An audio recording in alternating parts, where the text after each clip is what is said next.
Hi all, welcome to Andrea M. D'Souza's kitchen. Today I'm going to share with you a recipe that I love, and that is the homemade pure ghee or the desi ghee that we have. Now, desi ghee or pure ghee is something that use nearly every day, be it on rice, be it on chapatis, and it is so tasty you can even eat it plain. I know that some people say that ghee is not very healthy, but those are the market ghees that people are talking about, not the homemade one. So do try it out. It is very healthy for you and your family, and it is absolutely tasty when you make sweets with it, when you fry something in it, when you put it even on plain dal rice, it changes the flavor completely. Even when you're having fish curry, maybe you can put a little ghee over your rice and then the curry over that. So I'm going to go ahead with the recipe. I'm not going to waste too much of your time, but just a few usual reminders.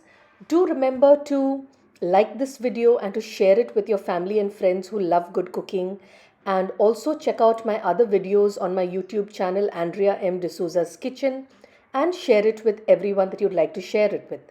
I have a number of Goan recipes which you will find interesting. So if you like Goan food, do remember to view all the other videos and like and share them too. So now here's the recipe for you. This is the cream that I will be using. I had kept it in the freezer and I had been collecting it for the last 7 days. I used to boil my full fat creamed milk, and after it cooled down, I would keep the milk in the fridge. When it had turned completely cold and cooled completely, there used to be a thick layer of milk cream that would form on the milk, and I would remove that milk cream and keep it in the freezer. So, this is what I had collected for the last 7 days. The cream was quite thick, so I got quite a lot of it. I'm now going to use this blade in order to churn my cream. We also get another kind of blade which we use in order to whisk the cream when we make our icing or to whisk our eggs or the cake batter. But I'm not going to use that. This is the one that I will use. And I'm going to use an electric beater. You can also do the churning by hand. Many people would do it in the olden days. There are people who still do it now. But since it is a bit tedious and time consuming, I use the electric one. So I'm going to churn this cream, going to get it to be smooth. And while that is happening, I'm going to add around a glass of water. The reason I'm going to add a glass of water is so that the butter from this cream separates. And it is a bit of a tedious process. The churning will take time, but you will see how how the butter separates from the whey. I'll add a little more water, maybe another half cup or a 3/4 cup, and I will continue churning. Can you see how the butter is already separating from the whey?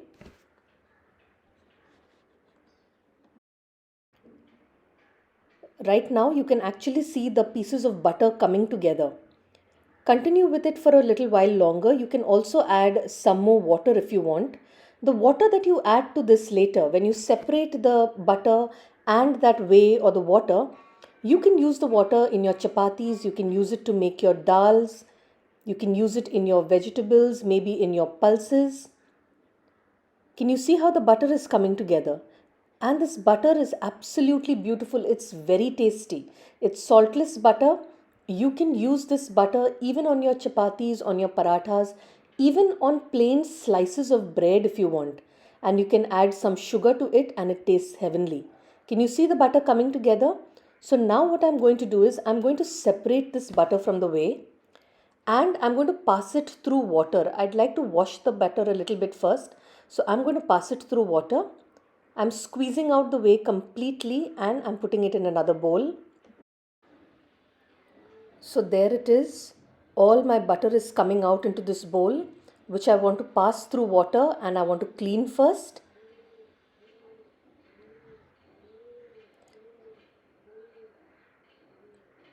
You can also clean the blades of your churner so that you're not wasting any of this lovely butter. There we go. Can you see how beautiful it is?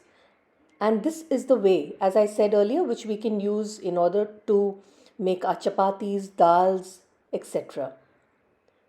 Now this butter, I can either keep it in the fridge and use it next time, or I can go ahead to make ghee. So today I'm going to go ahead and make ghee, but this is the same procedure you can use for butter. Now I have taken my butter and I'm going to heat it on a low flame. Use a thick handi or a vessel. Okay, this is how it looks when it melts. It's melting. So let it melt completely and it will come to a boil. Right now you can keep your flame on medium, not very high, not very low. Keep it on medium. Make sure you are there next to it, stirring it continuously, because right now you do not want anything sticking to the bottom of the pan. So let it come to a boil slowly. Can you see it's coming to a boil and it's turning frothy? You need to stay there, otherwise it will spill over and fall from that pan. I think I've used too small of a pan, so what I'm going to do is I'm going to transfer it into a bigger pan right now so that it does not fall off and create a mess.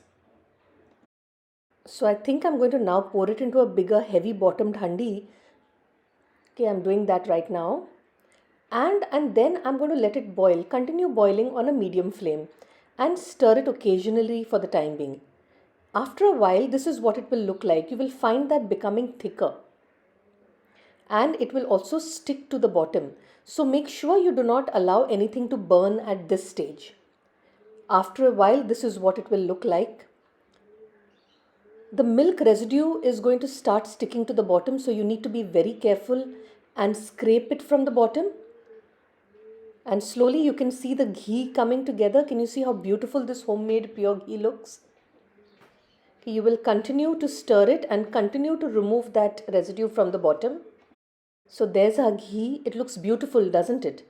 We will continue to let it cook a little more until this residue turns into a deep brown color. That's when our ghee will be ready. So our residue will turn into a deep brown color, but let's not allow it to burn too much. So we need to keep moving around the ghee. So our ghee is looking lovely right now and it is ready. So I'm going to switch off the flame and let the ghee settle for a bit. Let it cool down for a bit. Look at our residue here. Our residue has become this deep brown color and the ghee has also settled.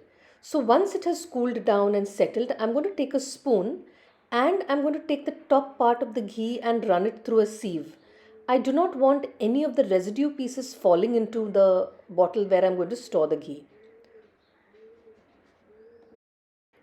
So I'm going to pour out all this, and when I pour it out, I'm going to leave it for a while. Right now it looks like oil, but later on the ghee will harden and it is going to look like ghee. Can you see how much of ghee I've already got? This is a 500 ml bottle, and then I got another 250 ml bottle. So for the cream that I had stored for 7 days, I have got around 750 ml of ghee out here. And this is the residue. I can either mix sugar in this residue and eat it, it will taste amazing, or I can knead it along with my atta and add some sugar or jaggery and make some sweet chapatis along with it. That also will be absolutely delicious. You can have it in any way that you like. Not a single part gets wasted. So do try out this homemade pure desi ghee and tell me how it turned out. I'm looking forward to your messages, your calls, the pictures of the food that you send me. I'm sure you will love this ghee, so try it out at home. And if you also have any other suggestions, queries, do let me know. Any other recipes that you would like me to make videos and upload, do let me know about that also. And do not forget to like my videos and to subscribe to my YouTube channel and share it with all your family and friends who love good food. So have a great day ahead. Bye.